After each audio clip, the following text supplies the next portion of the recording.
OUT UG 2025 में इस बार agriculture में टोटल नंबर ऑफ सीट्स कितना है? क्या आप इस बार एग्रीकल्चर में फर्स्ट अटेम्प्ट में सिलेक्शन पा सकते हो, वो भी कैसे? अगर आप जानना चाहते हो और आप चाहते हो मुझे एट एनी कंडीशन 2025 में एग्रीकल्चर में सिलेक्शन पाना है, इस वीडियो को ध्यान से देखना, क्योंकि इस वीडियो में एग्रीकल्चर में सीक्रेट स्ट्रैटेजी क्या है, किस तरीके से इस बार आप सिलेक्शन पा सकते हो, उसके साथ इस बार OUT UG में एग्रीकल्चर में कैटेगरी वाइज कितना सीट्स बाकी है, ऐसी कौन सा कैटेगरी है जिसमें अगर आप फॉर्म डालोगे आपका सिलेक्शन 100% है। अगर आप जानना चाहते हो इस वीडियो को एंड तक ही देखना। और हाँ, मैं आपको फिर से बता रहा हूँ, half knowledge is more dangerous, इसलिए ध्यान से एंड तक ही देखना।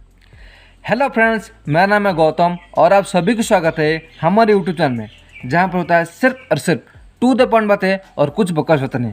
तो फ्रेंड्स, आज हम डिस्कस करेंगे, बहुत सारा स्टूडेंट का यही डाउट था कि OUT UG में एग्रीकल्चर में इस बार टोटल नंबर ऑफ सीट्स कितना है, क्या इस बार सीट्स में इंक्रीमेंट देखने को मिलेगा या फिर इस बार सीट में बहुत सारा कमी देखने को मिलेगा। सब कुछ A to Z मैं डिस्कस करूंगा विथ प्रॉपर डिटेल। बहुत सारा टाइम लगा है, एनालिसिस करने के बाद ही आया हूं। इस वीडियो को एंड तक देखना है, क्योंकि लेंथी तो होगा लेकिन बहुत ही ज़्यादा इन्फॉर्मेटिव है जो भी सीरियस एस्पिरेंट्स है।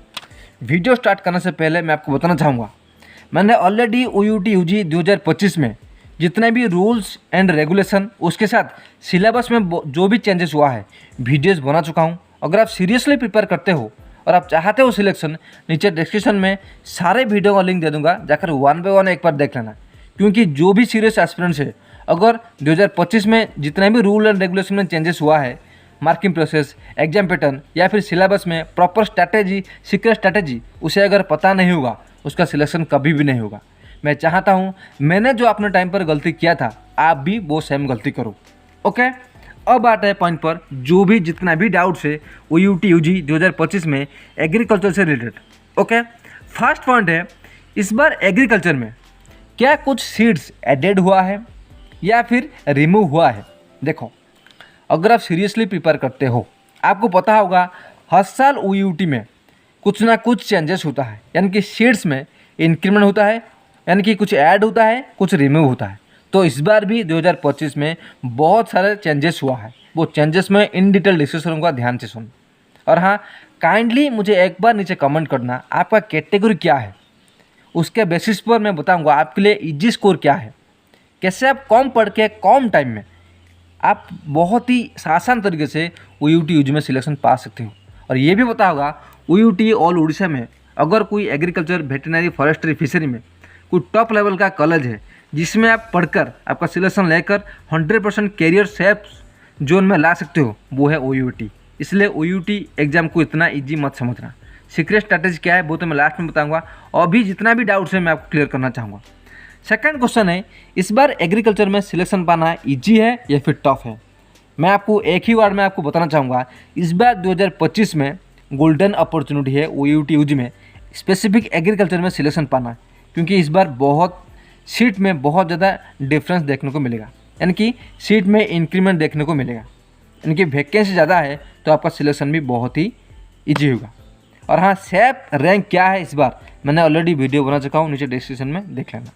थर्ड पॉइंट है, कैटेगरी वाइज सीट्स क्या है, वो मैं अभी पाई चार्ट बना चुका हूँ, वहाँ पे डिस्कस करूँगा।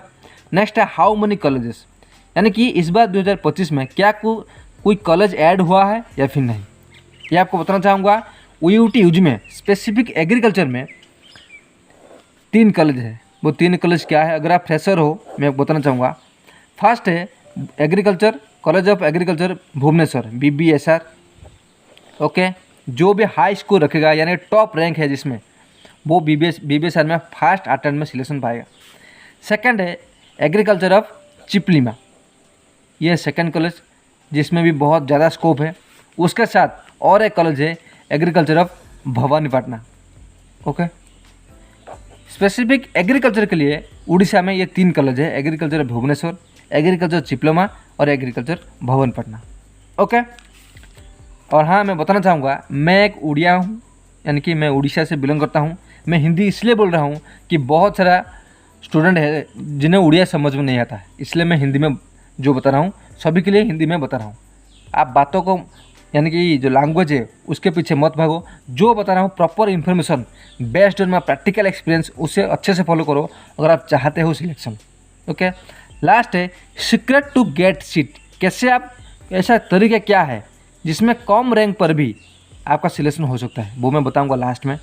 नेक्स्ट है what is cost sharing seat, वो मैं डिस्कस करूंगा।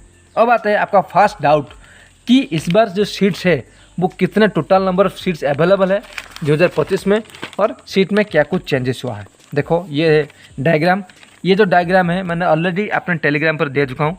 नीचे डिस्क्रिप्शन में टेलीग्राम लिंक दे दूँगा। स्पेसिफिक 2025 एस्पिरेंट्स के लिए जाकर ज्वाइन हो जाना। वहाँ पर जितने भी OUT UG से रिलेटेड इंपोर्टेंट नोट्स PDF उसके साथ अपडेट्स वहाँ पर दे दूँगा। ओके, अब आता है नेक्स्ट पॉइंट, इस बार कितना सीट्स है। देखो इस बार भुवनेश्वर में इस बार 211 सीट्स है 2025 में बता रहा हूँ करेंटली, और त्रिपुलिया में 60 सीट, और भवानीपटना में 100 सीट, यानी कि 371 टोटल सीट्स इस बार एग्रीकल्चर में है, जो कि बहुत ही ज़्यादा है। बता रहा हूँ मैं based on my practical experience, बहुत ही ज़्यादा है 371। अगर आप अच्छे से पढ़ाई करते हो, प्रॉपर स्ट्रैटेजी के साथ पढ़ाई करते हो, वो मैं डिस्कस करूँगा लास्ट में। ध्यान से एंड तक देखना अगर आप सीरियस एस्पिरेंट्स हो। लास्ट में बताऊँगा कैसे आप पा सकते हो। नेक्स्ट पॉइंट है UR में कितना कैटेगरी में जल्दी बता रहा हूँ, जाकर मैं जल्दी बताऊँगा। अगर डिटेल में जाना चाहते हो टेलीग्राम पर ज्वाइन हो जाना, ये PDF में वहाँ पर दे दूँगा, इन डिटेल आप चेक कर सकते हो। UR कैटेगरी में भुवनेश्वर में 57, त्रिपुलिया में 16, भवानीपटना में 127। भवानीपटना में ज़्यादा सीट है UR कैटेगरी के लिए। ओके, इसलिए मैं आपको बता रहा हूँ आपका कैटेगरी मुझे मेंशन होना चाहिए कमेंट सेक्शन में, क्योंकि कैटेगरी वाइज अगर आप पढ़ाई करोगे, मैं बता रहा हूँ अगर आप कैटेगरी अच्छा है, SC है, ST है या फिर ग्रीन कार्ड है, तब आप कम पढ़ के भी सिलेक्शन पा सकते हो। मैं नहीं बोल रहा हूँ कि जनरल कैटेगरी सिलेक्शन नहीं होगा, जनरल कैटेगरी कुछ अलग ही स्ट्रैटेजी है। अगर आप उसी तरीके से पढ़ाई करोगे तभी जाकर सिलेक्शन होगा। ओके, अब आते हैं पॉइंट पर। SC कैटेगरी में 7 है भुवनेश्वर में, उसी तरह है त्रिपुलिया में 2 और भवानीपटना में 3। ये मैं आपको अच्छे से दिखा रहा हूँ, देखो। उसी तरह ST में 10, 3, 5, green card holder 4, 1, 2, physically weaker department जो है 4, 1, 2, जो आर्मी पर्सनल जो रिटायर्ड पर्सनल है उनके लिए 3, 1, 1। और मैं लास्ट अब बताना चाहूँगा ICAR जो CUT कंडक्ट करता है ना, ICAR, वो भी इसके अंदर मैक्सिमम सीट्स OUT का सिलेक्शन होता है। यानी कि अगर आप ICAR के थ्रू भी आते हो ना, तब भी आपको OUT में सिलेक्शन पा सकते हो। कैसे? ICAR के अंदर अगर आप CUT के अंदर जो ICAR एग्जाम है उसमें सिलेक्शन पाते हो, तो भुवनेश्वर में 42 सीट्स है, उसमें भी आ सकते हो। त्रिपुलिया में 12 और भवानीपटना में 20, यानी कि लगभग 74 सीट्स ICAR के थ्रू आप आ सकते हो उड़ीसा में अगर आप चाहते हो सिलेक्शन। लेकिन 300 सीट्स आप OUT के डायरेक्टली आप सिलेक्शन पा सकते हो। ये रहा जनरली आप सिलेक्शन पा सकते हो विदाउट एनी सिंगल पेमेंट। जितना एडमिशन फीस लेना है गवर्नमेंट में उतना दे सकते हो, कुछ ज़्यादा देने को नहीं पड़ेगा। ओके, अब आता है कॉस्ट शेयरिंग सीट।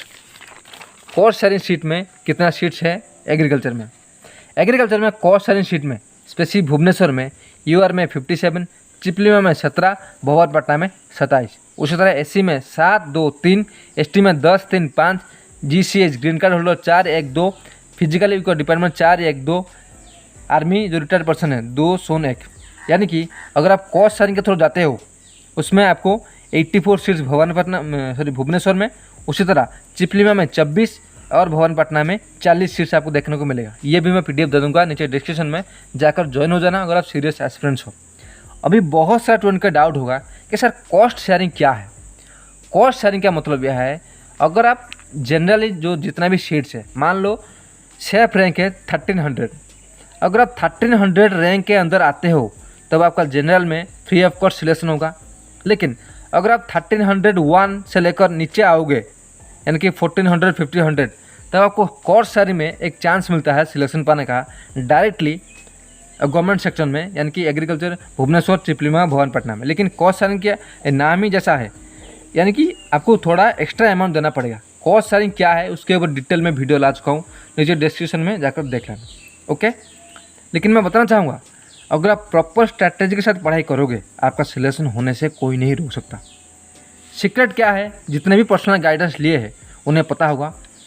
बहुत सारे स्टूडेंट को मैंने जितना भी 4 साल से इसी तरह से पढ़े हुए हैं उन्हें पता होगा, जिनका मान लो 1200 सेफ रैंक है जनरल में, अगर उनका सिलेक्शन 1200 में नहीं हुआ, यानी कि 1200 मतलब जनरल में आपका हो जाएगा, अगर कॉस्ट शेयरिंग में भी 1200 के नीचे भी आएगा 1300 1400, तभी मैं जिसने भी गाइडेंस लिया उन्हें पता होगा, सिर्फ एक स्ट्रैटेजी बताता हूँ उसे अगर फॉलो करेगा तब भी उसका 90% चांसेस रहता है कॉस्ट शेयरिंग में सिलेक्शन होने का। क्योंकि बता रहा हूँ बेस्ड ऑन प्रैक्टिकल एक्सपीरियंस, इसलिए बता रहा हूँ कि आपको एक टेक्निक पता है, कॉस्ट शेयरिंग में भी एक टेक्निक है, अगर आप फॉलो करोगे कॉस्ट शेयरिंग में भी आपका सिलेक्शन हो जाएगा। वो technique I am sorry free of cost बता नहीं सकता, जितना बता रहा हूँ ना बेस्ड ऑन प्रैक्टिकल एक्सपीरियंस। लेकिन एक तरीका है, जिसने भी OUT पढ़ा है उसे पता होगा कि कॉस्ट शेयरिंग में भी एक तरीका है। अगर आप पेरेंट्स देख रहे हो ना, आपको पता होगा कि उड़ीसा में क्या कुछ होता है, उसके बेसिस पर मैं डायरेक्ट पॉइंट बताऊंगा जिसने भी नोट्स गाइडेंस लिया है कि कॉस्ट शेयरिंग में भी आप सिलेक्शन पा सकते हो बहुत ही ईजी तरीके से। ओके, और बात है सीक्रेट स्ट्रेटेजी क्या है OUT UG में 2025 के लिए कैसे आप इजीली सिलेक्शन पा सकते हो। देखो एक पॉइंट्स बता रहा हूँ, हिंट्स। अगर आप मर्जी है तो गाइडेंस लो, वरना आप खुद से पढ़ो। मैं नहीं बोल रहा हूँ कि मेरे पास लाओ, मेरे पास आओ कि मैं ही सिलेक्शन दे दूंगा, लेकिन थोड़ा बहुत हिंट्स दे रहा हूँ, ध्यान से देखना कि OUT UG में 50% डिपेंड करता है आपका 10th और 12th mark, 10th 12th, third है आपका कैटेगरी क्या है, और 50% डिपेंड करता है आपका OUT स्कोर क्या है। ओके, लेकिन जो भी आज के ज़माने में बहुत सारे इंस्टीट्यूट ऐसे हैं जो बोलते हैं कि अगर आपका 10th 12th में भी कम स्कोर है, यानी कि 30% 20% है, तभी आपका मैं सिलेक्शन दे सकता हूँ। अगर वो ऐसा बोल रहे हैं ना, आप खुद ही सोचो क्या ये सही है, गलत है। वो आपसे फ्रॉडली पैसा लूट रहे हैं। बेस्ड ऑन प्रैक्टिकल एक्सपीरियंस में बता रहा हूँ, खुद से पूछो। अगर आप 10th 12th में अच्छा स्कोर है तब आप इजीली पा सकते हो। मैं नहीं बोल रहा हूँ कि 10th 12th में कम स्कोर है तब आप सिलेक्शन नहीं पा सकते हो, लेकिन प्रॉपर स्ट्रैटेजी के साथ पढ़ना पड़ेगा। अगर 10th 12th में कम स्कोर है तब आपको इस पर ज़्यादा फोकस देना पड़ेगा OUT का, जो फिजिक्स केमिस्ट्री बायो मैथ्स में। अगर आप 10th 12th में ज़्यादा स्कोर है, इसमें कम पढ़कर भी एक स्मॉल स्ट्रैटेजी फॉलो करके भी 10 दिन के अंदर सिलेक्शन पा सकते हो। लेकिन कैसे पा सकते हो, थोड़ा सा हिंट दे रहा हूँ। अगर आप फिजिक्स पकड़ोगे ना, फिजिक्स में OUT UG में 4 तरह का क्वेश्चन पूछता है। नंबर 1 आता है न्यूमेरिकल, नंबर 2 आता है थियोरेटिकल, नंबर 3 आता है प्रीवियस पेपर, नंबर 4 आता है न्यू पैटर्न। न्यूमेरिकल पर्सन में 11th और 12th में खुद ही सोचो, जितने भी चैप्टर है, क्या कोई कोचिंग इंस्टीट्यूट 1 या 2 महीने में सब कुछ कवर कर सकता है? खुद सोचो, खुद को आंसर मिलेगा कि नहीं, ऐसा नहीं हो सकता। लेकिन अगर न्यूमेरिकल पैटर्न में जो भी OUT UG में रिपीटेड क्वेश्चन 5 या 10 साल के पेपर एनालिसिस करने के बाद जो भी न्यूमेरिकल पैटर्न में चैप्टर है, laws of motion, spring concept, बहुत सारे है। 11th में 4 या 5 चैप्टर, 12th में 3 या 4 चैप्टर अगर आप अच्छे से कवर करोगे न्यूमेरिकल पर्सन में, जो भी रिपीटेड है based on previous year paper, आपको 100% वहाँ से, अगर आप मान लो 10 क्वेश्चन, 10 में से 7 क्वेश्चन वहाँ से देखने को ही मिलेगा, अगर आप उसी तरह से पढ़ाई करोगे न्यूमेरिकल पर्सन में। उसी तरह थियोरेटिकल पैटर्न में भी 11th में और 12th में अलग अलग स्ट्रैटेजी है। 11th और 12th के लिए क्या स्ट्रैटेजी बता रहा हूँ। 11th में 5 या 6 चैप्टर, सिलेक्टेड चैप्टर जो कि प्रीवियसली है, उसे अच्छे से पढ़ाई करो। 12th में 5 या 6 चैप्टर, उससे फर्स्ट ऑफ ऑल 1 महीने के अंदर ये सब हाई वेटेड चैप्टर कवर कर लो, वहाँ से आपका कट ऑफ क्लियर हो जाएगा। जितना भी टारगेट है एग्रीकल्चर, वेटरनरी, फॉरेस्ट्री, फिशरी, अगर आप उसके बेसिस पर पढ़ाई करोगे कट ऑफ तो इजीली क्लियर हो जाएगा। उसके बाद भी अगर आपका टाइम बचा है 1 महीने के बाद, तब आप और जो मैक्सिमम चैप्टर है उसे आपको पढ़ना है। नेक्स्ट है previous year paper. Previous year book में एक ही बुक में रिकमेंड करूँगा, एक बुक आपको अटेम्प्ट करना टेस्ट, वहाँ से सभी क्वेश्चन देखने को मिलेगा, 1-2 छोड़कर 90% देखने को ही मिलेगा उसी तरह का क्वेश्चन। और न्यू पैटर्न में जो मैंने खुद से बनाया है क्वेश्चन, उसे देना है ताकि आपका सिलेक्शन हो सके। उसी तरह फिजिक्स में, केमिस्ट्री में, बायो में, मैथ में ये जो स्ट्रैटेजी है अगर आप फॉलो करोगे 1 महीने के अंदर आपको स्कोर में इंप्रूवमेंट देखने को मिलेगा। Numerical, theoretical, previous paper, new pattern proper way पढ़ाई करोगे तब आपको 10 या 15 दिन में स्कोर में इंप्रूवमेंट देखने को मिलेगा। 1 महीने के अंदर आपका कट ऑफ क्लियर करने के लिए बेस क्लियर हो जाएगा। उसके बाद आपको और जो PDF है वो भी मैं दे दूंगा, यानी कि रिमेनिंग चैप्टर, उससे बस रीडिंग मार लेना है ताकि कॉन्फिडेंस आ सके, आपका सिलेक्शन हो सके। मुझे आशा है OUT UG में एग्रीकल्चर से रिलेटेड जितने भी डाउट था क्लियर हो चुका है। उसके बाद भी अगर आपके दिमाग में कुछ भी डाउट है, नीचे डिस्क्रिप्शन में मेरा नंबर दिया है या फिर स्क्रीन में मेरा नंबर दिया है, मुझे कॉल करके आपका जितने भी डाउट्स है बेझिझक पूछ सकते हो। इसीलिए बता रहा हूँ, अभी मैं फिशरी में हूँ, based on my practical experience, 4 साल से इसी तरह से 2021 से बहुत सारा स्टूडेंट का सिलेक्शन हुआ है। अगर आप चाहते हो सिलेक्शन तब मुझे कांटेक्ट करो, वरना आप खुद से भी पढ़ सकते हो। ओके, लेकिन मैं सजेस्ट करूँगा आप मुझे कांटेक्ट करके जितना हो सके, मैं बोल रहा हूँ आपका सिलेक्शन चाहिए, डिस्काउंट मिनिमम लोएस्ट प्राइस में आप जितना बोलोगे उतना पेमेंट करके नोट ले सकते हो और सिलेक्शन के लिए बहुत ज़्यादा कोशिश कर सकते हो। आज से इतना ही, मिलता है नेक्स्ट वीडियो में। और हाँ, बता रहा हूँ कि अगर आप प्रॉपर स्ट्रैटेजी के साथ पढ़ाई करोगे आपका सिलेक्शन 100% होगा। मिलते हैं नेक्स्ट वीडियो में। Keep smiling.